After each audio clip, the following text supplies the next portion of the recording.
এবার বিচার দরকার। ধর্ষকের কাছ থেকে নারী, পুরুষ, শিশু, বৃদ্ধ কেউ নিরাপদ না।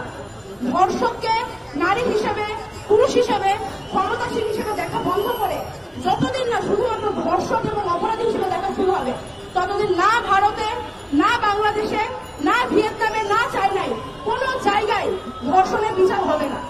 ধর্ষণের সর্বোচ্চ শাস্তি দেওয়া আছে মৃত্যুদণ্ড। আমাকে একটু আপনারা মনে করে বলুন, শেষ কবে বাংলাদেশে ধর্ষণের অপরাধে মৃত্যুদণ্ড সংঘটিত হতে দেখেছিলেন? আইন আছে কিন্তু বিচার নাই।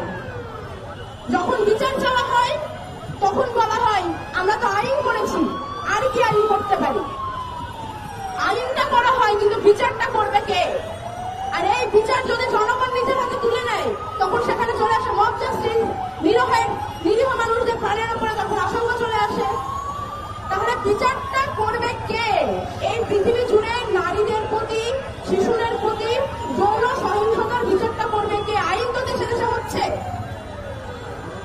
আমরা আজকে এখান থেকে জানাতে চাই, আমাদের নতুন কোনো আইন দরকার নাই, আমাদের এবার বিচার দরকার। মৌমিতার বিচারকাণ্ড সমাপ্ত করা হোক, নির্ভয়ার বিচারকাণ্ড সমাপ্ত করা হোক, তনুর বিচারকাণ্ড সমাপ্ত করা হোক, নুসরাতের বিচারকাণ্ড সমাপ্ত করা হোক। আমরা এবার বিচার দেখতে চাই। আমরা আইন, শুনানি, রায়, হাইকোর্টের কচকচানি, জেলখানার ঘ্যানঘ্যানানি আমরা এইসবের মধ্যে দিয়ে যেতে চাই না। আমরা এবার দেখতে চাই যে এই সমস্ত অপরাধের বিচার হচ্ছে। যতদিন না বিচার নিশ্চিত হবে, মানুষকে, জনগণকে আর কখনো আইনের প্যানপ্যানে